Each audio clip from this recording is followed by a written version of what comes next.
revoilà avec le défi Bambinas. Donc, c'est un défi que Anne-Lise, Ludovic et puis Philippine avaient mis en place au mois d'avril après le salon de Port-Marly. Et puis comme j'avais déjà la planche de tampon, je m'étais dit que c'était super de faire le défi aussi.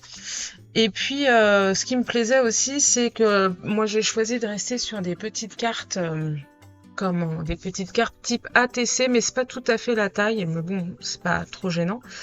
Bref, je suis restée sur un petit format et je m'étais dit, ça va, ça me fait 9 cartes, que je vais pas forcément mettre trop de temps à faire, hein. En moyenne, j'y mets à peu près 1 heure par carte. Bon, après, je suis pas non plus sur un gros délire de mise en couleur, et puis j'ai pas beaucoup de choses à mettre en couleur. Et donc je m'étais dit 9 cartes, 9 soirées, ça va être un défi vite lippé. On est au mois de septembre, mi-septembre, et là je me suis dit ouais, ok, j'ai fait que 3 cartes sur 9. Faut que j'en finisse avec ce défi. Déjà parce que bon, je suis contente de faire ce genre de choses. J'aime bien l'idée aussi d'avoir toujours des petites créations à faire. Mais par contre, comme beaucoup de personnes, j'aime pas quand ça traîne trop. Donc, comme là, vous voyez, je range tout dans un classeur. Quand je feuillette mon classeur, j'arrive sur cette page. J'ai 3 poupettes, 3 bambinas qui sont faites. 6 qui sont, parce que j'avais déjà tout préparé, hein, toutes mes cartes étaient prêtes. Enfin, vous l'avez vu au début, hein, tout était déjà tamponné.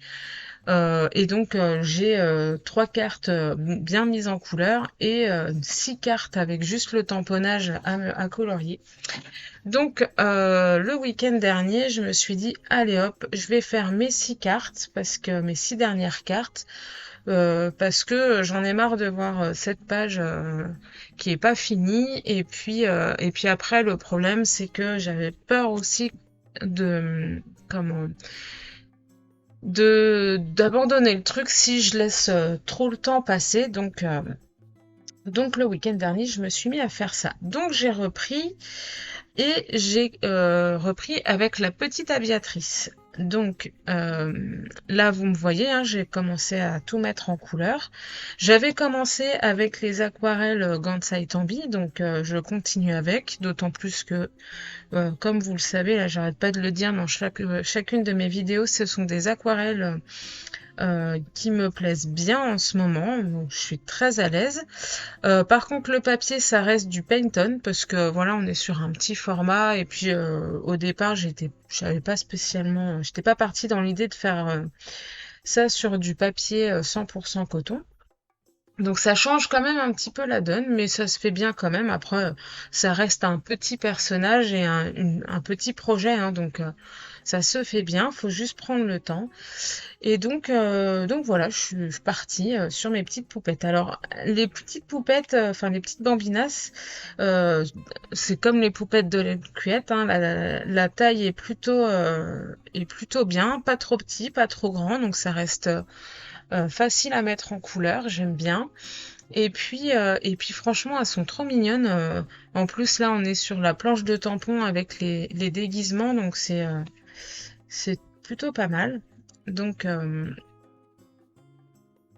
voilà. Alors après, hein, je reste, enfin, j'innove pas au niveau des couleurs. Voilà, on a tous peut-être cette idée en tête de l'aviateur avec son gros manteau de cuir, son pantalon beige, etc. Donc je suis restée dans ces couleurs-là. Et puis voilà, j'y vais tranquille. Je pose mes couleurs toujours comme je fais d'habitude à l'aquarelle, hein.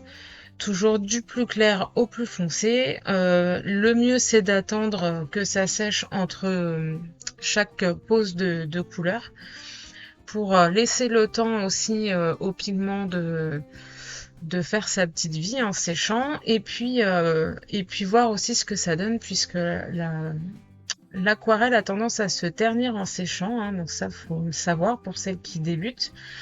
Et donc, faut pas s'inquiéter, c'est normal. Mais après, ça permet aussi de voir là où il faut repasser des couches, puisque c'est aussi le principe de l'aquarelle, de faire repasser plusieurs fois. Enfin, c'est pas que ça, hein, C'est une des façons de faire. Après, ça dépend aussi de ce qu'on veut obtenir, puisque de toute façon, avec l'aquarelle, soit on va dans le détail, ou moi je sais que je suis beaucoup dans le détail, donc forcément je fais je suis obligée de faire du couche par couche quand je suis sur les détails. Mais par contre, à certains moments, là, je vais pas aller dans les détails parce que c'est pas du tout le but sur ce moment-là. Et donc là, on est un petit peu dans du flouté et puis un peu de lâcher prise. Donc ça, c'est ce que vous allez voir un petit peu après ma carte. Donc là, je n'ai rien d'autre à vous dire de spécial. Je vais vous laisser en musique et puis je vais vous retrouver vers la fin.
Alors, me revoilà.